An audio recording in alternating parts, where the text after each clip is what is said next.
Bismillahirrahmanirrahim. Au nom d'Allah, le clément, le miséricordieux. Louange à Allah, le Seigneur des mondes.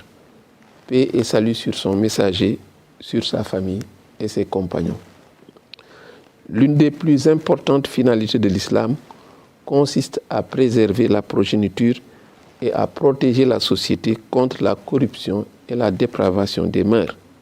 C'est pourquoi le Tout-Puissant a légitimé le mariage entre hommes et femmes dans des conditions et des modalités bien connues et a fait de l'adultère et de l'homosexualité des crimes répréhensibles en raison du grand préjudice qu'ils engendrent sur l'avenir de l'humanité. En effet, dans sa forme, le crime de l'homosexualité est pire et plus odieux que l'adultère. Le Saint-Coran parle à plusieurs endroits d'un peuple qui a été détruit à cause de cette indécence, en l'occurrence les gens de Lot. Le Tout-Puissant dit dans la sourate Ash-Shu'ara, en dénonciation de leurs actes: accomplissez-vous l'acte charnel avec les mâles de ce monde et délaissez-vous les épouses que votre Seigneur a créées pour vous. Mais vous n'êtes que des gens transgresseurs. Coran, sourate 26, verset 166. Dans la sourate Al-An'raf, Allah subhanahu wa ta'ala décrit l'homosexualité comme une turpitude que nul n'a commise avant ces gens. Et l'autre, quand il dit à son peuple: vous livrez-vous à cette turpitude que nul parmi les mondes n'a commise avant vous. Coran, sourate 7, verset 80. Pour les blâmer, Allah dit encore: certes, vous assouvissez vos désirs charnels avec les hommes au lieu des femmes. Vous êtes bien un peuple outrancier.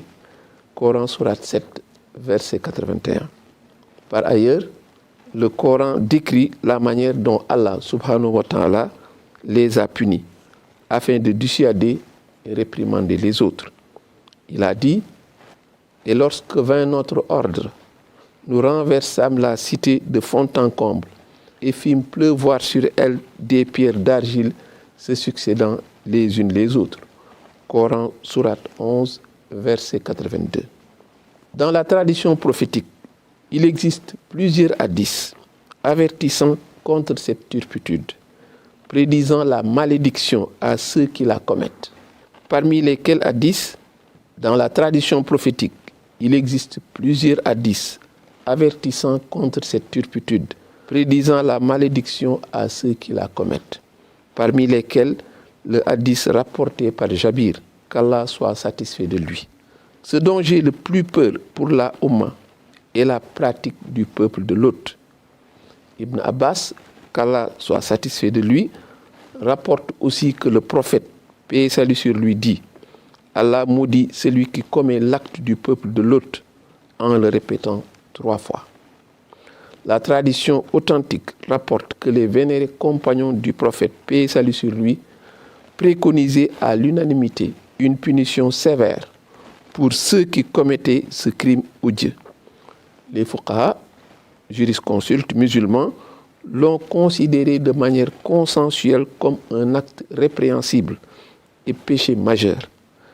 Ainsi, en énumérant ces péchés majeurs, Al-Kabaïr, dans son ouvrage Munawwirus Sudur, Cheikh Al-Khadim, que Dieu soit satisfait de lui, a mentionné le liwat, la sodomie. L'adultère, la sodomie, concernent leurs parties intimes seulement, donc celui qui est enclin à ces deux tombe. Et dans son poème Moulayinus Sudur, il dit: la fornication et la sodomie révèlent, et dans son poème Moulayinus Sudur, il dit: la fornication et la sodomie relèvent des parties intimes, alors protégez-les. Vous serez guidés vers le droit chemin. Considérant ce qui précède, nous dénonçons vigoureusement toute action visant à promouvoir ce crime envers le Créateur subhanahu wa ta'ala et contre l'humanité tout entière. Nous conseillons tous les musulmans et tous les hommes dotés de raison à éviter ce péché majeur et à le dénoncer autant qu'ils le peuvent, car c'est un péché envers Dieu le Tout-Puissant et un crime contre l'humanité. Nous encourageons toutes les démarches légales visant à lutter contre ce crime odieux et dénonçons toute tentative pour le défendre. Nous exhortons tous, chacun selon ses moyens, à redoubler d'efforts dans la diffusion du bien et des vertus dans la société, à œuvrer pour le développement des valeurs morales, particulièrement parmi les jeunes, par tous les moyens éducatifs, médiatiques, juridiques et pacifiques. Enfin, nous implorons le Tout-Puissant pour qu'il répande sa grâce sur ses créatures, nous gratifie de la guidance et de la santé, protège les pays musulmans ainsi que tout le monde entier des immoralités à la fois apparentes et cachées. Ô toi le clément, accorde ta miséricorde à toutes les créatures, toi qui protèges celui qui lit ton Coran. Protège la communauté de l'élu le plus pur, Al-Mustafa, de tout malheur, et accorde ta miséricorde aux créatures, ô toi qui créas leur ancêtre Adam. Ô toi le détenteur de la royauté, qui transcende la rancune, accorde ta miséricorde à tous les hommes, ô guide protecteur. Cheikh Al-Khadim Dixit.